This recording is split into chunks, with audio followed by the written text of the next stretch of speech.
Hello and welcome to another week on Granada Reports. We're live across the northwest. Yeah, good evening. Thanks so much for joining us. Here's what's coming up on tonight's programme. As protesters gather in Liverpool, calls for the inquiry into the crimes of Lucy Letby to be halted continue to grow. Today, closing statements were made by lawyers after months of evidence.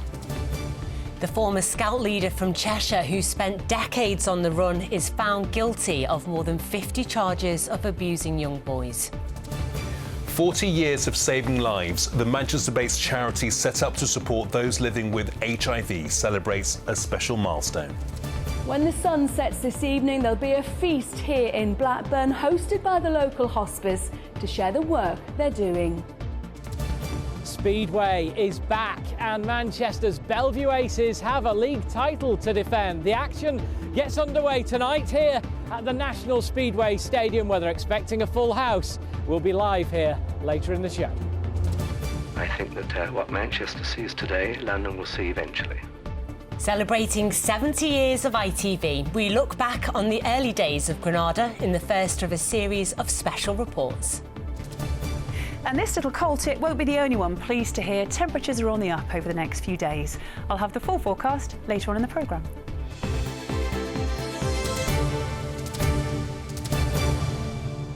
Well, first tonight, the legal row threatening to engulf the inquiry into Lucy Letby. Well, as the inquiry arrived back in Liverpool this morning for closing statements from those involved, a letter was delivered to Lady Justice Thirlwell asking her to suspend proceedings with immediate effect. Well, that came from Lucy Letby's legal team and followed submissions from former executives of the Countess of Chester Hospital and a prominent MP calling for the inquiry to be halted. Well, it's examining how Letby was able to murder 7 babies and attempt to kill 7 more. And since last September, the inquiry's also heard from more than 100 witnesses, with the final report due in the autumn. Our correspondent Mel Barham has the latest. They are calls that have only got louder. When this inquiry began in September, the chair, Lady Justice Thirlwell, dismissed the claims of Lucy Letby's innocence as noise. Today, that clamour reached a crescendo, with now calls for the inquiry to be suspended from not only the former top executives at the hospital and veteran MP David Davis, but also from Lucy Letby's lawyer. A few moments ago, I received a letter on behalf of Lucy Letby. I've not had the time to read it, but I can see from the second paragraph it's a request that I should suspend the inquiry. The letter states that Lady Thirlwell's final report and any recommendations would not only be redundant, but likely unreliable. It added, it is estimated that over £10 million has been spent so far on the inquiry. It's now clear there is overwhelming and compelling evidence that Lucy Letby's convictions are unsafe. For the inquiry to be effective and the taxpayers' money not to be wasted, we urge that the inquiry be suspended and to wait for the outcome of the review to take place. Well, it comes after a panel of eminent medical experts set out an alternative explanation for the deaths of the babies that Letby was convicted of harming, citing instead poor medical care and natural causes. Those medical findings have now been passed to the Criminal Cases Review Commission to decide if Letby's case should be referred back to the Court of Appeal. But inside Liverpool Town Hall today, the inquiry continued as planned, with those involved getting their chance to provide closing submissions. The Department of Health and Social Care were first to speak, admitting that they bear ultimate responsibility for not protecting the babies. The department acknowledges that there has been a long-standing failure to learn the lessons of past inquiries. The Secretary of State accepts unequivocally that this must change. The inquiry also heard today from representatives of the Care Quality Commission, NHS England and the Nursing and Midwifery Council. Then it was time for the Countess of Chester Hospital Trust to give their submissions. They began with an apology to the families and then explained why they opposed any postponement of the inquiry. A postponement would serve to delay the implementations of recommendations which unhappily, the evidence in this inquiry have demonstrated are desperately needed. They accepted that Letby should have been removed from the neonatal unit many months before July 2016, and they were profoundly sorry for the failure to intervene sooner. The babies and their families deserved better. They were let down by systemic and individual failings, which had the gravest imaginable consequences. Well, the inquiry will continue hearing closing statements tomorrow. A decision on whether to pause proceedings has so far not been made. Mel Barham, ITV News. Well, next tonight to the former Scout leader from Cheshire who, after decades on the run, was today found guilty of numerous sexual offences against young boys. Yes, Richard Burrows, who's now 80 years old, stole a dying man's identity to flee to Thailand after failing to appear in court almost 30 years ago. Well, today a jury found him guilty of 54 charges. He'd earlier admitted a further 43 offences. Well, let's cross to Tim Scott now, who's live for us in the newsroom. Tim, what more can you tell us?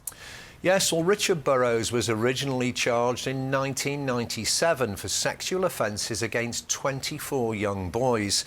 And it was while he was out on bail that he disappeared, having failed to attend a hearing at Chester Crown Court. He was eventually discovered living in Thailand under a false identity. And this police body cam footage shows him being arrested, returning to the UK at Heathrow Airport in 2023 after 26 years on the run. It came after Cheshire Police had issued numerous appeals down the years for information about his whereabouts without any luck. But after they used special facial recognition technology to comb through billions of images online, they managed to track him down. His crimes were committed between 1968 and 1995, when Burrows worked at the Danesford Children's Home in Congleton and also as a leader in local scout groups. In each case, he befriended the victims by using his position of trust over them and then went on to sexually abuse them. After his disappearance, Cheshire Police repeatedly appealed for help in finding him, including on Crime Watch and on national television, but they drew a blank, and nothing led them to think that Burrows had left the country until their breakthrough in 2023, when they found pictures of a man in Phuket in Thailand called Peter Smith. Officers discovered that Burrows had stolen the name Peter Smith from an acquaintance who was terminally ill, and this allowed him to fraudulently obtain a passport back in 1997 and leave the country undetected. Today, the 80-year-old was found guilty of 54 sexual offences against young boys, having previously pleaded guilty to a further 43 offences. He'll be sentenced next month. Tim Scott, thanks so much. Well, in other news today, and a Cheshire MP has signalled his intention to stand down after he was sentenced for punching a man following a row in the street. Mike Amesbury said he resigns as the member of Runcorn and Helsby with a heavy heart. The former Labour MP was given a suspended 10-week prison sentence after hitting the constituent, which left him at risk of being ousted from Parliament. He has apologised to his victim. Drag star The Vivian died from the effects of ketamine use, causing a cardiac arrest, according to their former PR manager. The 32-year-old was found dead in the bathroom of their home near Chester in January. Colleague and friend Simon Jones said he hoped to raise awareness about the dangers of ongoing ketamine use and warned that usage is on the rise, particularly in young people. A full inquest will be heard in June. Well, next to a charity in our region marking 40 years of HIV activism. George House Trust was set up in a small office in central Manchester during the dark days of tombstone ads about the disease epidemic in the 1980s and 90s. Yeah, started as a once-a-week helpline run by volunteers. It's estimated to have helped over 100,000 people across the northwest. Yeah, and this is a huge milestone year for the charity that's provided advice, support and information for those living with and affected by HIV. Our reporter Lauren Ostrid spent the day with volunteers who say they owe their lives to George House Trust. In 1995, Anita's life changed forever. After donating blood, she received the devastating news that she was HIV positive and so were her husband and 5-year-old son. At the time there was no medication, which meant that we were literally given an AIDS diagnosis. Our T cell counts, which is how at the time you measured what was in your body, my son's was 0 and mine was 3. A normal person would have been 700 to 900. Literally had to put our life in order and to make sure our family were going to be looked after. She sought help from HIV charity George House Trust, and again 25 years later when she was discriminated against in the workplace. We didn't know whether we were going to live. Would we be there for our children? Would we die before our children? But when you walked in the door, it's like these questions were answered. And if it wasn't for George House Trust, I wouldn't be here. 2025 marks 40 years since George House Trust began advocating for those living with HIV. It supported more than 100,000 people, and it all started as a once-a-week support line in an office in central Manchester. These are the first phone calls. Andrew's been part of the charity since the death of his partner. He's sorting through archive for a special 40th anniversary exhibition. There are things like their campaigns during general elections to write to MPs to get HIV. It's just a treasure trove of the impact that the charity's had over the years. Absolutely incredible. So protect yourself and read this leaflet when it arrives. Since those dark days of tombstone ads and misinformation in the 1980s and 90s, George House Trust has played a vital role in changing attitudes towards HIV for the better. But there's still so much work to do. People are now much more aware. We talk to a lot of young people. I think they're aware of the true facts about HIV, but there's still many people whose physical health is fine, but their mental health isn't. They're isolated. They've not told anyone about living with HIV. If they're single, they stop dating. So it's really important that people get that peer support and support from organisations like George House Trust. To bring transmission rates down, the government's pledged £27 million for opt-out testing in emergency departments, something George House Trust is helping to deliver. So far, 7 out of 11 boroughs in Greater Manchester already have this in place.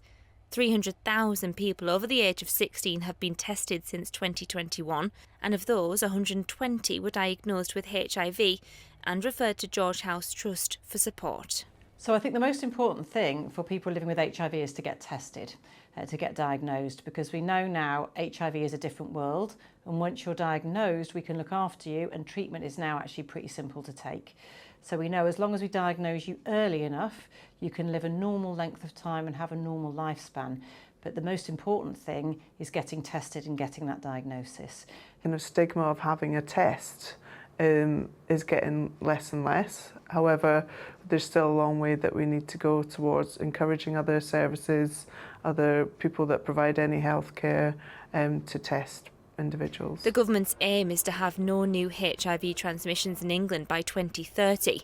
And with the hard work of charities like George House Trust, who has spent 4 decades fighting to end stigma and vitally to get more people tested and treated, that target is looking more and more achievable.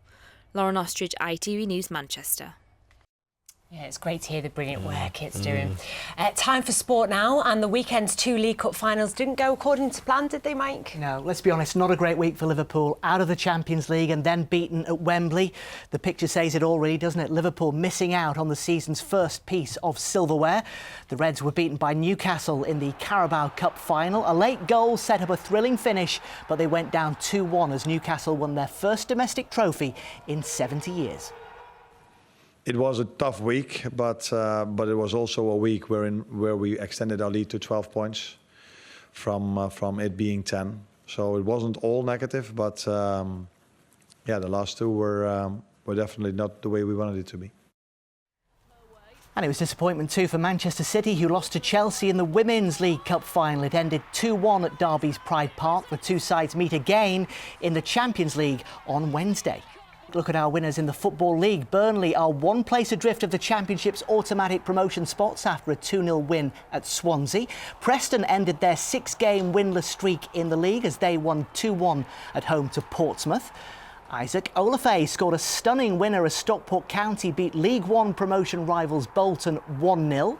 Tranmere Rovers are now 6 points clear of the League Two relegation zone after a 1-0 win at Bradford. And Salford City were winners too. Matty Lund with the only goal of the game at Grimsby. Now, 2 years on from winning Rugby League's Challenge Cup at Wembley, could Lee Leopards do it again? They are in tonight's draw for the quarter-finals after beating Batley. Warrington, St Helens and Salford are also in the hat, but the reigning cup holders Wigan Warriors are out. They were on the end of the weekend's shock result, beaten by Hull FC.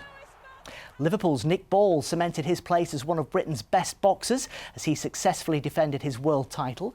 The WBA featherweight champion beat Ireland's TJ Doheny at the M&S Bank Arena. Doheny was withdrawn by his corner before the 11th round. It is 23 fights unbeaten now for the man known as the Wrecking Ball. Now, tonight is a big night for Speedway fans as the new season gets underway. Manchester's Bellevue Aces are once again the team to beat. The reigning Premiership champions are hoping to go back-to-back this season. Chris Hall is at the National Speedway Stadium for us. Chris. Yes, Mike, Speedway is back and so too are the fans. They are expecting a full house here at the National Speedway Stadium tonight. 10,000 Speedway fans who've waited 5 long months to hear the roar of the bikes again. It all starts with the Peter Craven Memorial Trophy, a night of racing dedicated to their former world champion from Bellevue Aces from back in the 50s. Lots of other legends here on show tonight. 3 of the top 4 riders in the world will be competing, among them Bellevue's own Dan Bewley. Dan, for those who've not seen this event before, what can they expect tonight?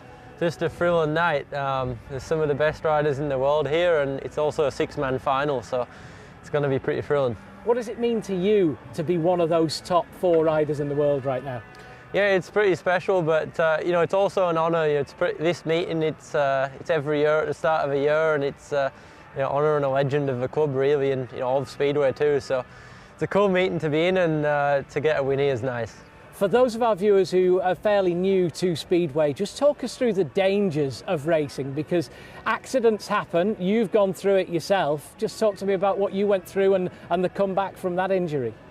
Yeah, you know, there's no roll cages here, and you know, the track's you know, it's only 10 metres wide in some spots, and you've got 4 crazy guys all going for the same 2-inch of dirt, and yeah, some crashes are all part of it, and you know, I've broke a few bones, had a few concussions.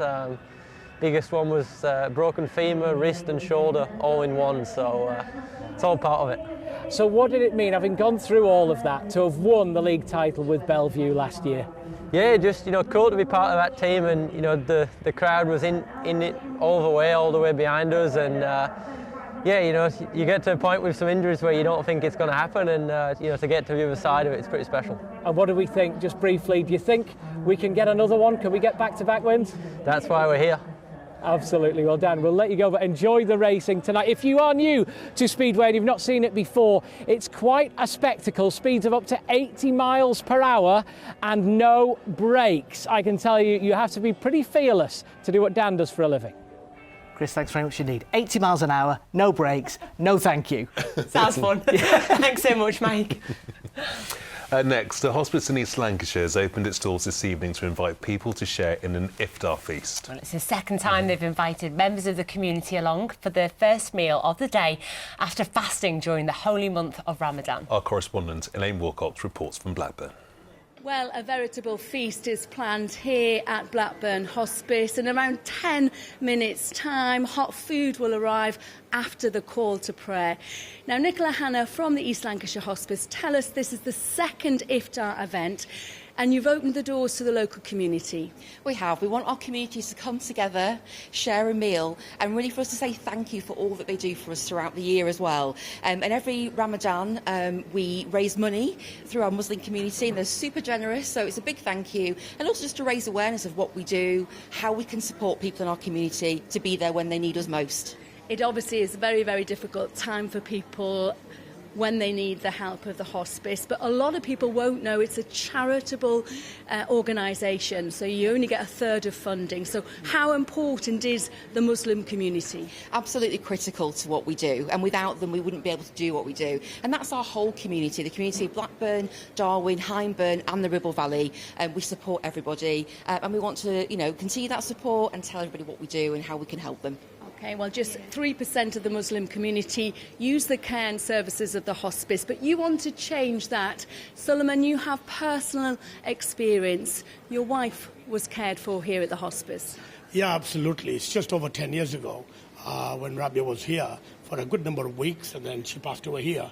But Rabia was a supporter of hospice much before. In fact, when she was here, one of the newsletters had an article about her supporting hospice in the local town centre, collecting. But I think awareness is so important because the service the hospice provides, in my mind, is second to none.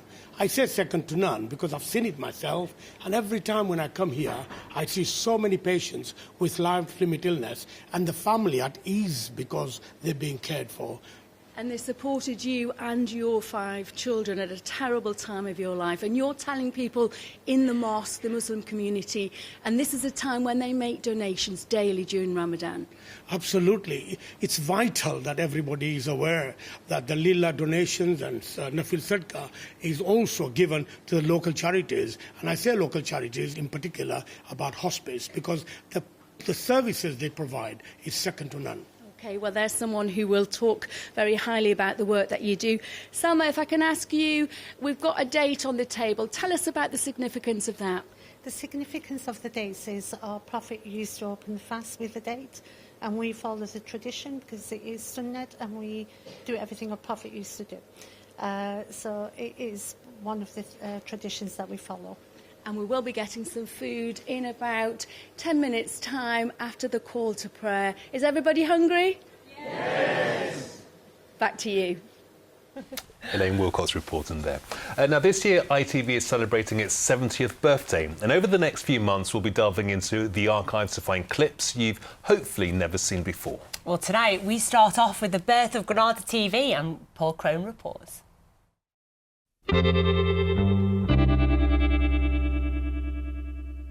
Commanding the Manchester skyline from the moment it was built with its famous red neon sign.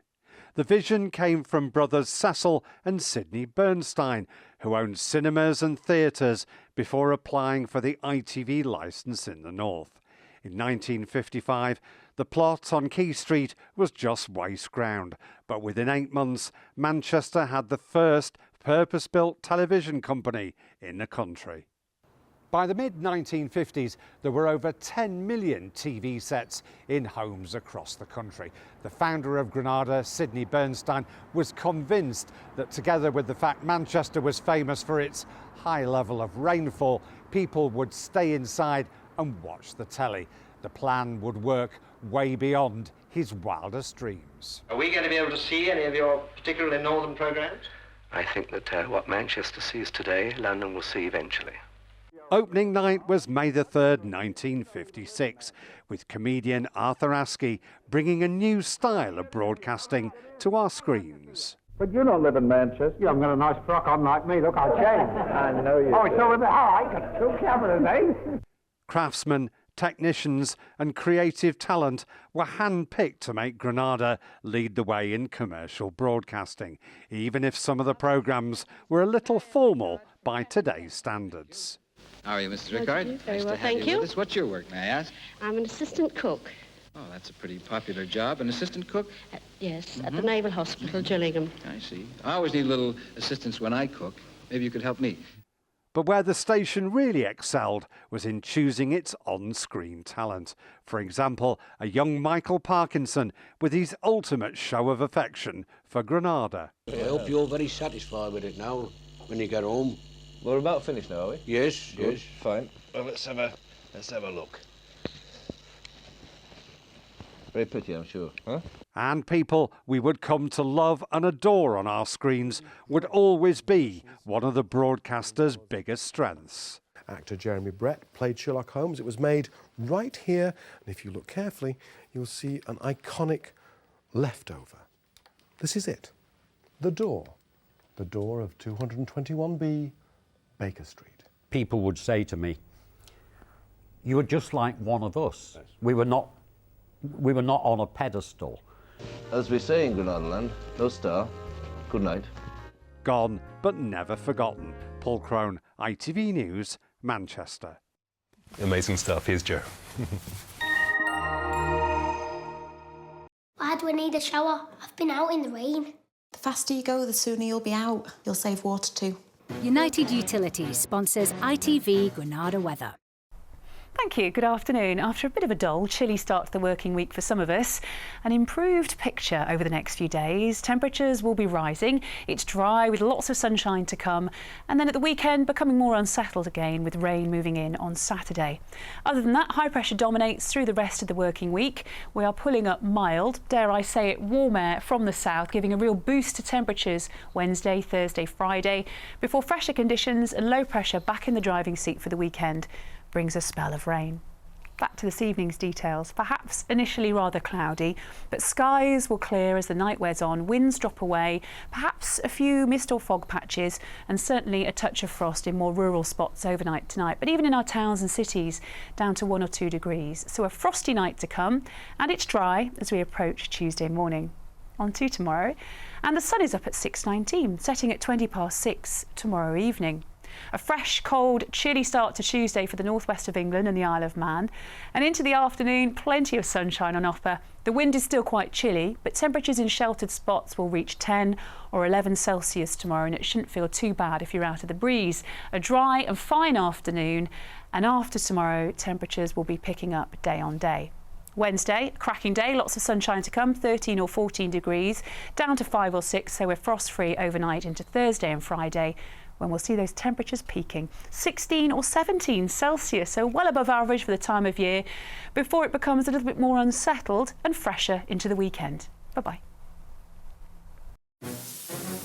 United Utilities sponsors ITV Granada weather. That's all we've got time for tonight. Thanks so much for watching. Bye-bye. Bye-bye.